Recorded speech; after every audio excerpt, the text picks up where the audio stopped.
Começou um novo Visão Videocast e desta vez vim falar sobre aquele herói que simbolizou o início dos Kill or Die Hero.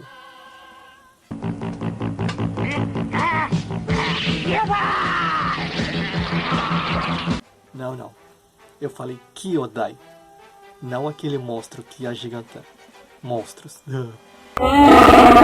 E sim, dos 55 anos de lançamento da série Ultraman, que saiu em 1966 pela Tsuburaya Productions, considerada, pelo que eu pesquisei, a segunda série a cores no Japão.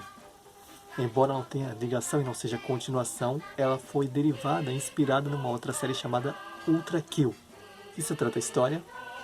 Somos apresentados a uma equipe de pesquisadores científicos chamadas de SIA, onde o segundo em comando, chamado Shin Hayata, sai em patrulha. Isso do primeiro episódio, que é o Invasor da Galáxia. Se não me engano, O Invasor da Galáxia.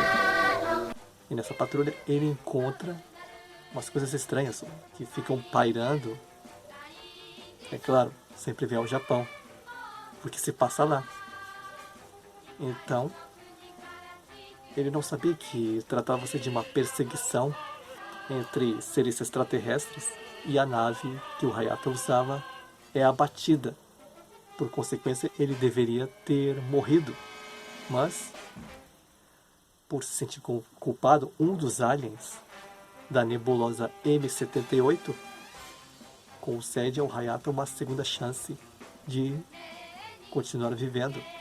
E os dois seriam um só para combater o tal do monstro Benlar, que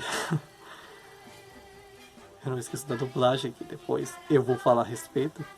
Vem lá. Benlar é um monstro dos infernos que perturba a paz espacial. Com isso, o Hayata, através de uma cápsula chamada Beta que ele tira do bolso, ele se transforma e fica gigante na mesma proporção em escalas para poder enfrentar de igual o tal monstro. E assim por diante.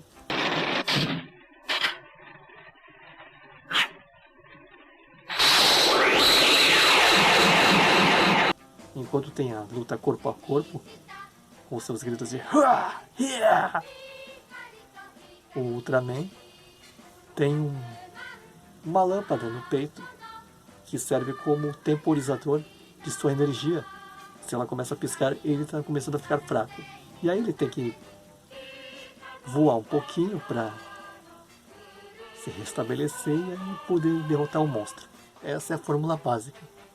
Mas as histórias não são repetitivas, só seguem a fórmula padrão. Quanto aos outros integrantes da SA, temos o Capitão Toshio Muramatsu. É o pulso firme, mas não é um sargentão, um cara cretino mandão. Também temos o Daisuke Arashi, que é o especialista em armas, impulsivo, teimoso, mas é o cara que peita a situação. Ele vai lá e faz. É também um dos operadores de máquinas das naves. No caso, a SA tem seus equipamentos, além de pistolas a laser, tem também naves tipo o famigerado jato VTOL, que pousa e decola na vertical. E às vezes percebe, até pela produção, que parece um brinquedo decolando, que até pode gerar uns deboches, tipo, olha lá, eles estavam com uma vara de pescar.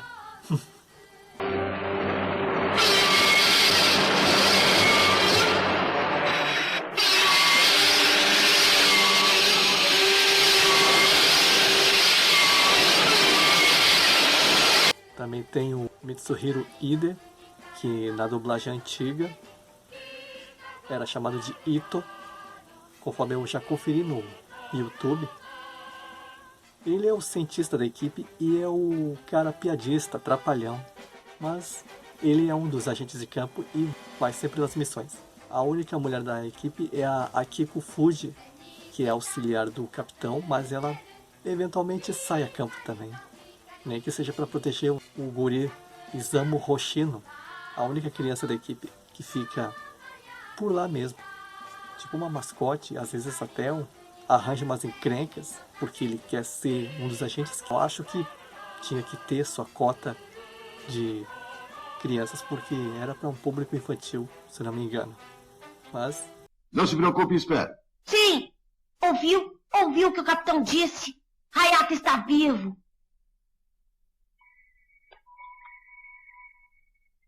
Só falando um pouco sobre o elenco, o ator Susumu Kurobe, que interpretou o Hayata, ele mais tarde, lá em 1990, ele fez o papel de um cientista no início e no final da série, um Inspector, no caso, inimigo da equipe, né, de policiais especiais.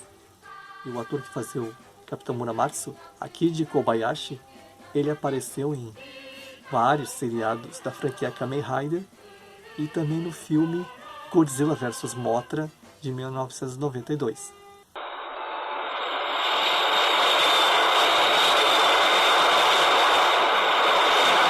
Veio ao Brasil por meio da TV Tupi nos anos 1970.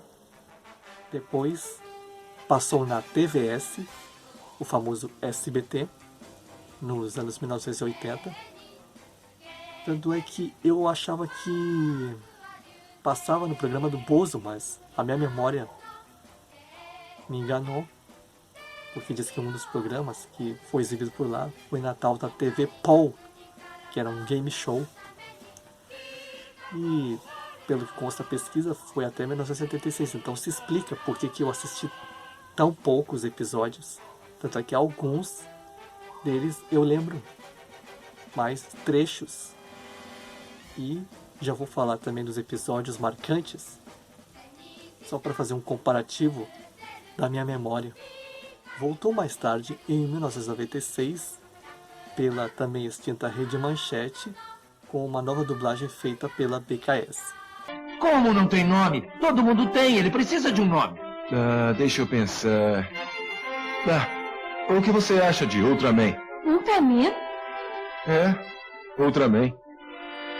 Então, o que acha? Bem, eu acho ultra legal. Mas o Ultraman foi para algum lugar, não foi? Eu até achei estranho, porque não quiseram aproveitar a antiga da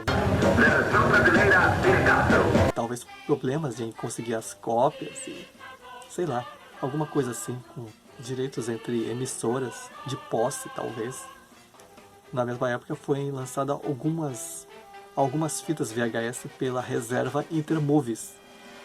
E se não me engano, chegou a passar junto com outros seriados no bloco Japan Action, que passava bem no final da tarde.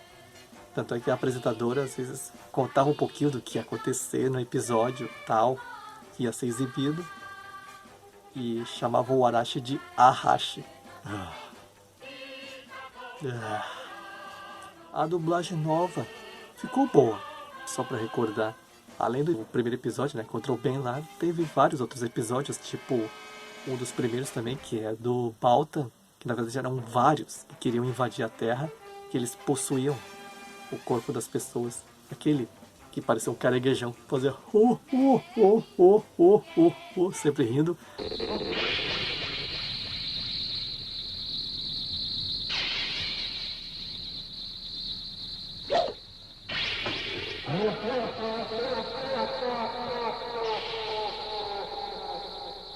E era nesse que o Id ficava se borrando de medo, dizendo que estava tentando criar uma linguagem para se comunicar com extraterrestres.